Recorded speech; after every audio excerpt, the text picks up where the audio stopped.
নবী ইদ্রিস আলাইহিস সালাম খুশি হইয়া ডাকতে বলে, আমার হাবিব, আমার মাওলা, তোমার জান্নাত তো বড়, জান্নাতের নিয়ামত অফুরন্ত, জান্নাতের ভিতরে কিছুর অভাব নাই, জান্নাতের ভিতরে কোনো কিছু কম নাই, জান্নাতের ভিতরে অফুরন্ত ভান্ডার। আমি পায়া বড় খুশি হয়েছি রে আমার আল্লাহ। আল্লাহ বলে, বন্ধুর তাহলে তোমার কি কোনো কমতি আছে? ডাকতে বলে, আমার মালিক,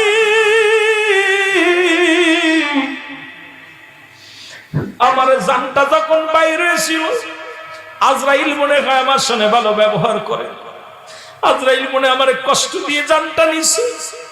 আল্লাহ বলে, আজরাইল রে, তাড়াতাড়ি যা, আমার বন্ধুরে জানাই এই জানটা কেমনে বাইর করা হয়েছিল। আজরাইল সাল্লাম সামনে হাজির হয়ে গেছে। আজরাইল সালাম দান, আল্লাহর নবী, আসসালামু আলাইকুম। আল্লাহর নবী, আপনার কদমের মধ্যে আছে, আপনি কিছু জানতে চান কিনা? আল্লাহর নবী ডাক দিয়ে বলে, ইদ্রিস আলাইহিস সালাম বলে, আজরাইল রে, আগে বলো আমার রূহটা তুমি কেমনে বাইর করেছিলে?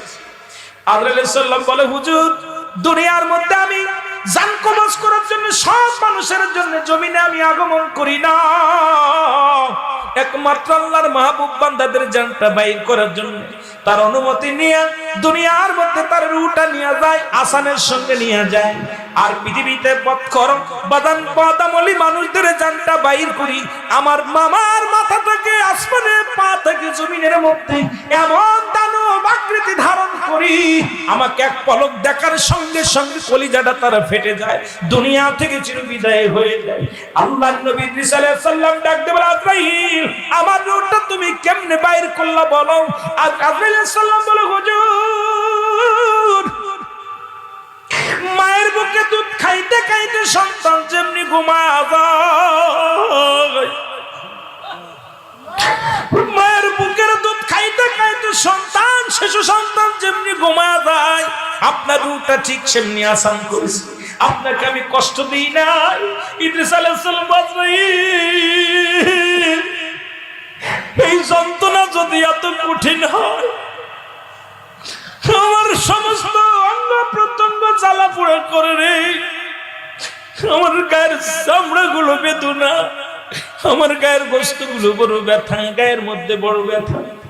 আজরাইল রে, এত আসানের মৃত্যু যদি এত কঠিন হয় রে, যাদের জান তুমি জোর করে চিনে নাও, যাদেরকে তুমি কষ্ট দিয়ে মারো,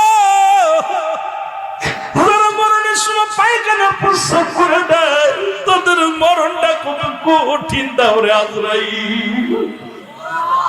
কবর বলতে আমাদের বোঝায় বাড়ির আশেপাশে 3.5 হাত গর্ত করে মানুষকে দাফন করে, যেখানে আমরা মনে করি এটার নাম কবর। কবর বলতে বোঝায়, এই জন্য কবরের ভয়ে অনেক মানুষ জানবে, যারা পানিতে পড়ে মারা গেল তাদের কবর কোথায়, যাদের হাঙ্গর কুমিরে খেলো তাদের কবর কোথায়। দাদু ভাইয়েরা শুনে না, কবর বলতে বোঝায় মানুষের মৃত্যুর পর থেকে শুরু করে কিয়ামত পর্যন্ত জগৎটাকে বলা হয় কবরের জগৎ। বলেন ঠিক কিনা? এ দরদি, তোমার আমার আল্লাহর বানাইতে দেরি হবে না। ও দুনিয়ার মুসলমান, কত ভাইয়ের লাশ কাফন করে গুরুস্থানে নিয়ে যায়, কত বাবা তার সন্তানের লাশ কাঁধে করে নিয়ে যায়, ওই লাশ বহনকারী বাবা আজানের সন্তানের লাশ কত বাড়ি। নেটের মধ্যে দেখলাম রাউজানের কথা বলতেছিলেন ভাইজান, ওই রাউজানের জমিনে সন্তানের হৃদয়ের হাড্ডিগুলো হাতের মধ্যে নিয়ে বাবা চিৎকার মেরে কাঁদার কবর ভাইরা রে, যে সন্তান আমার লাশ কাঁধে করে গোরস্থানে নামাইব, আজকে যে সন্তানের হাড্ডি লইয়া আমি বাবার সামনে হাজির হয়েছি, এই পৃথিবীর সমস্ত পৃথিবী যদি আমার লিখে দাও, ওই বাবা ডাকের মধুর ডাকটা কেউ কি ফিরিয়ে দিতে পারবা? ওই বাবা আমার কলিজা টুকরা সন্তানে হারাইয়া আমি পাগল হয়ে গেছি। মুসলমান বাবার আমার গভীর মনোযোগ, মা জননী পুলিশ প্রশাসনের বাইরে আসিয়া বা মাকে জিগাই, মা